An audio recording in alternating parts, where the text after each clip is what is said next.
सोने का साबुन। बस्ती के छोटे से गांव में, जहां हर दिन की शुरुआत सूरज की किरणों से होती थी, वहां एक गरीब किसान रामू अपने परिवार के साथ रहता था।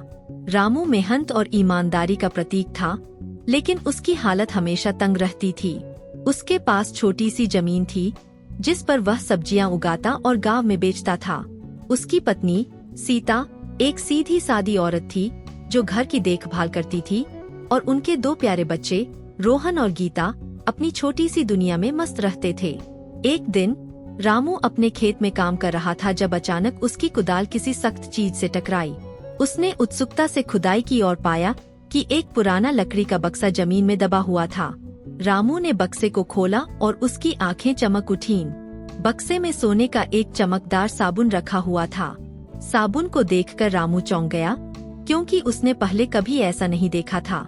उस पर सुंदर नक्काशी की हुई थी और उसमें से एक मीठी खुशबू आ रही थी। रामू ने साबुन को अपने घर ले जाकर अपनी पत्नी सीता को दिखाया। सीता भी इसे देखकर चकित हो गई। उसने कहा, रामू, यह साबुन बहुत कीमती लगता है। हमें इसे बाजार में बेचकर कुछ पैसे कमा लेना चाहिए, जिससे हम अपने बच्चों की अच्छी परवरिश कर सकें। लेकिन रामू ने कहा, नहीं सीता, पहले हमें यह जानना चाहिए कि यह साबुन किसका है और इसे यहाँ किसने छुपाया है। हो सकता है यह किसी गरीब का है, जिसे इसकी जरूरत हो। रामू की ईमानदारी और सच्चाई की सीता ने सराहना की और वे दोनों इसे गांव के मुखिया के पास लेकर गए। मुखिया ने साबुन को देखा और सोच में पड़ गया। उसने कहा, रामू, यह साबुन साधारण नहीं है। यह जरूर किसी विशेष व्यक्ति का है। हमें इसे राजा के पास ले जाना चाहिए। वही इसका सही निर्णय करेंगे। रामू और सीता साबुन को लेकर राजा के महल पहुँचे। राजा ने जब साबुन देखा तो वह भी हैरान रह गया। उसने रामू से पूछा, तुम्हें यह साबुन कहाँ से मिला? रामू ने पूरी बात राजा को बताई।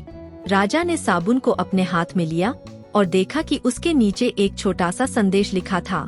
संदेश में लिखा था, जो भी इस साबुन को अपने जीवन में अपनाएगा, उसका जीवन बदल जाएगा।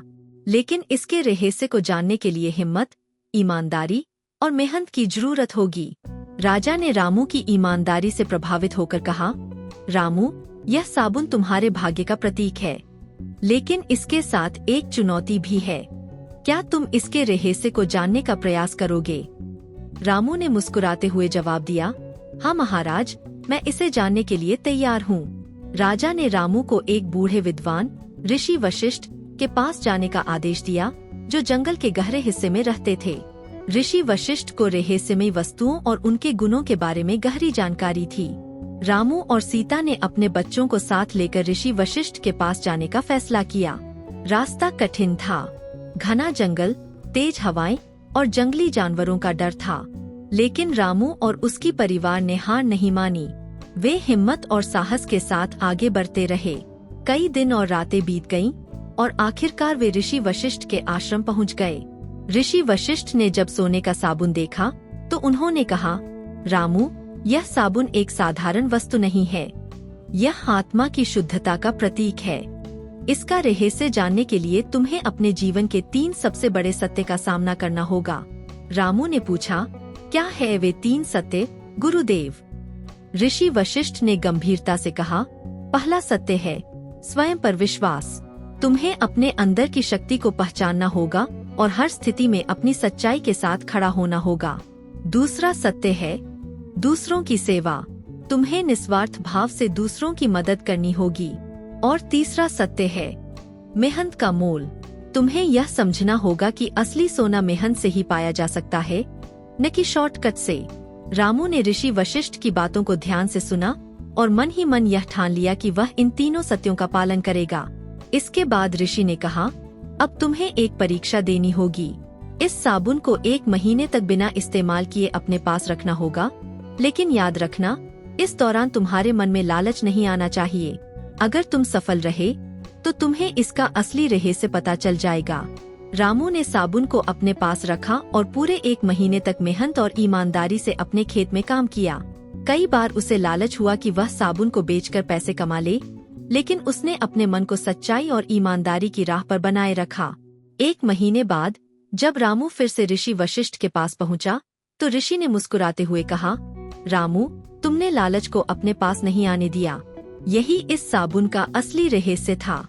सोना चाहे किसी भी रूप में हो, उसकी असली कीमत मेहनत और ईमानदारी में होती है। अब तुम इस साबुन का उपयोग अपने परिवार के लिए कर सकते हो, क्योंकि तुमने इसका असली मूल्य जान लिया है। रामू ने ऋषि वशिष्ठ का धन्यवाद किया और खुश होकर अपने परिवार के साथ गांव लौट आया। अब वह समझ चुका था कि असली सोना सोने का साबुन नहीं, बल्कि मेहनत, ईमानदारी और सच्चाई है। उसने साबुन को अपने बच्चों के साथ साझा किया और अपनी मेहनत से एक अच्छा जीवन जीना शुरू किया। और इस तरह रामू की कहानी गांव में प्रेरणा का स्रोत बन गई और सभी ने सीखा कि सच्चाई, मेहनत और सेवा से ही जीवन की असली दौलत हासिल होती है।